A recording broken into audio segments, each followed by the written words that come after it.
ఆ ఏ వాల్వ్ అయితే డ్యామేజ్ అయిందో ఆ వాల్వ్ దగ్గరికి వెళ్ళి ఆ వాల్వ్ని డిప్లాయ్ చేస్తాం అన్నమాట. వాల్వ్ రిప్లేస్మెంట్, ఇటువంటి అనేక టెక్నాలజీస్ అయితేనేమిటి, టెక్నిక్స్ అయితేనేమిటి, మేము చదువుకున్నప్పటికీ ఇప్పటికీ 2 దశాబ్దాల్లో హార్ట్ ట్రీట్మెంట్ అనేది చాలా పురోగమించిందన్నమాట. True, true.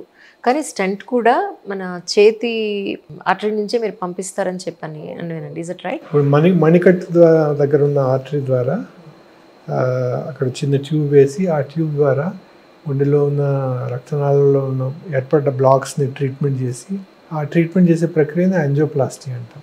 యాంజియోప్లాస్టీ అంటే సాధారణంగా గుండె శరీరానికి అంతా రక్త సరఫరా చేస్తుంది. అయితే గుండెకు కూడా రక్తం అవసరం, గుండె కూడా బ్లడ్ సప్లై అవసరం. ఆ గుండెకి బ్లడ్ సప్లై చేసే రక్తనాళాలని కొరోనరీ ఆర్టరీస్ అంటారు. కొరోనరీ ఆర్టరీస్ అని ఎందుకంటారంటే ఈ ఆర్టరీస్ అనేది ఒక క్రౌన్ లాగా గుండె మీద ఉంటాయి అన్నమాట. క్రౌన్ లాగా, అందుకని కొరోనరీ ఆర్టరీస్ అంటారు. ఈ కొరోనరీ ఆర్టరీస్ గుండెకి రక్తం సరఫరా చేస్తుంటాయి అన్నమాట.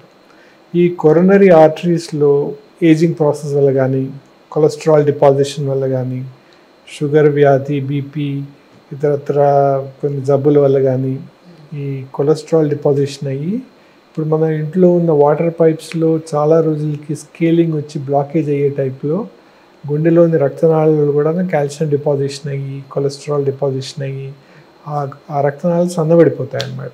దానివల్ల పూడికలు ఏర్పడతాయి.